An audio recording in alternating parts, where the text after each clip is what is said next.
Muito obrigado, Carolina Fonseca. Our last speaker of the evening will be Rabbi David Rosen, who is the International Director of Interreligious Affairs of AJC and Director of its Heilbronn Institute for International Interreligious Understanding. He is the honorary advisor on interfaith relations to the Chief Rabbinate of Israel, serves on its Commission for Interreligious Dialogue, and represents the Chief Rabbinate on the Council of Religious Institutions of the Holy Land. He will be followed by a faith reflection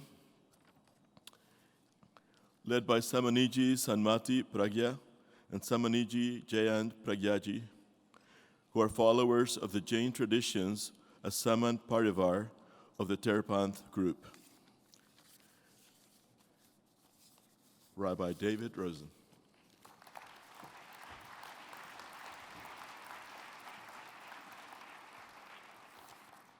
Good evening, and thank you to those of you who have still remained for your patience. As you know, the theme that we've been asked to address this evening is the one of understanding, and in particular, interreligious understanding. And I would like to have the honor to share with you this evening my own personal journey that opened up to me the world of interreligious understanding. More than 40 years ago, I was a very young rabbi in Cape Town, South Africa, in what was then the largest Orthodox Jewish congregation in the world, at the very height of the iniquitous system known as apartheid. And anybody of any religious sensitivity, any moral sensibility, surely understood that this was an iniquitous system that had to be challenged. And as a rabbi in my congregation, it was important for me to be seen to do so, but it was important for me to have my community seen to be engaged in that struggle against apartheid. There were limited options available under what was in fact a police state, but one of the few ways that you could bring people together across the divide was actually through religion, at least to a point. So I went about hawking my wares around, meeting up with different religious leaders in the city, with the opening adage, you know, father, pastor, imam, sheikh, the things that bring us together are so much more important than the things that keep us apart. But I knew in the South African context, if I did not involve the Dutch Reformed Church, which was really the power base of the ruling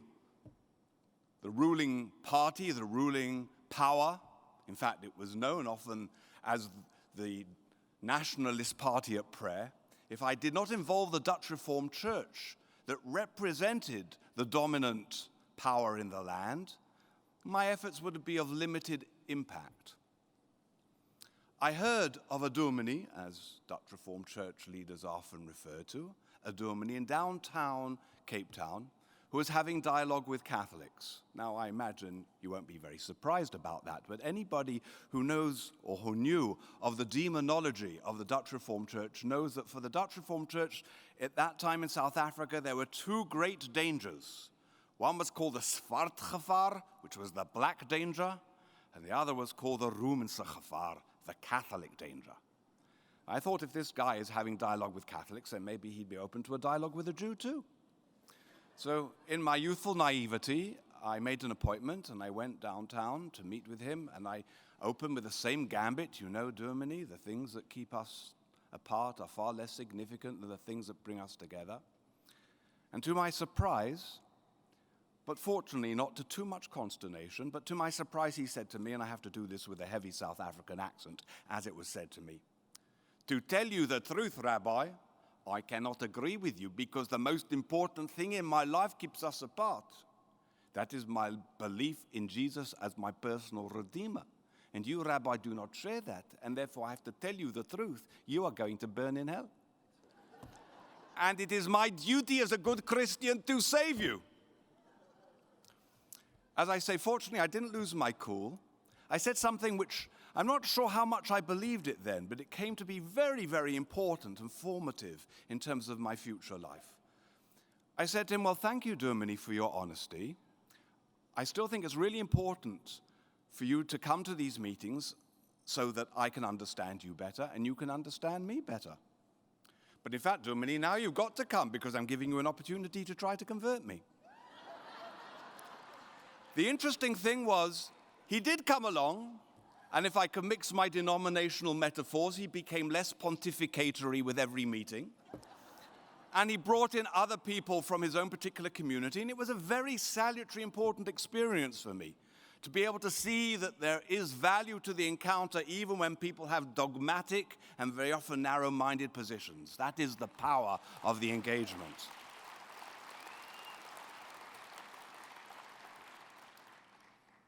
But this process for me was extremely illuminating. I had got involved in interfaith relations out of a commitment to social justice. But as I encountered people, I discovered here were people, religious leaders, who were incredibly ignorant about me and my tradition and had all kinds of prejudices about me. And I realized it was enormously significant to encounter them so that they could meet me, understand me, discover me as I believe myself to be, and could put aside those stereotypes and misunderstandings. But as I engaged with them, I realized that it wasn't only they who were ignorant. I was pretty ignorant too about them. And I had all kinds of misunderstandings and stereotypes about my interlocutors. And I realized as important as it is for me to be understood, in order to truly be understood, I need to understand. And beyond that, I realized, as I discovered wonderful people who shared so many values that I treasured. The dignity of the human person, the sanctity of life, the value of the family, striving for justice, righteousness, and peace. If I really believe in these values, then surely I have to strive to work together with others that share those values from other traditions. If I don't do so, then surely I'm failing those values and that tradition that I say I treasure and that I represent. But there was something else that happened in this particular process. It was a kind of a theophany. It had never occurred to me before to even think about the meaning of other religions. I grew up, like many people within traditional homes, especially an Orthodox home, that was in actual fact a home that was open to other cultures and my societies, but I thought of my religion as the way, and others in relative degrees of light or darkness. And as I encountered these wonderful people from different religious traditions, the obvious question confronted me. That if God has created us in all our diversity and relates to us in so many diverse ways, there must be diverse ways of relating to Him.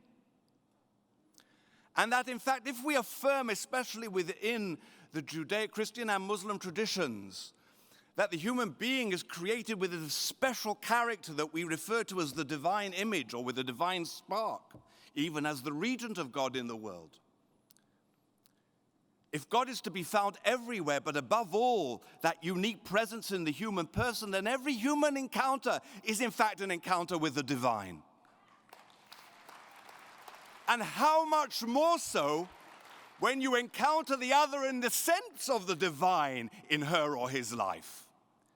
Interreligious engagement became for me a process of religious enrichment. It didn't diminish from my identity as who I am and what I believe. On the contrary, it deepened my understanding of who I am, but it was an encounter with the divine beyond my own tradition, beyond the capacity of any one tradition to be encapsulated. God is more than any one religion.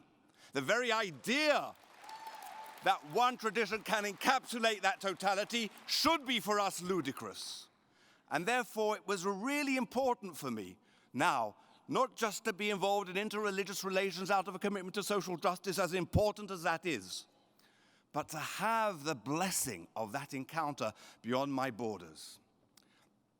I did, of course, try to pursue those goals, social goals, moral, ethical goals, as much as possible. I hope I contributed to the change in South Africa. We left before the wonderful Blessed Transformation took place. We then went to Ireland, where I was chief rabbi, And after we left, things improved there too. In fact, generally speaking, places improve after we leave. There is now an attempt to get me out of Jerusalem, where we live, in the hope that that might improve things in the Holy Land.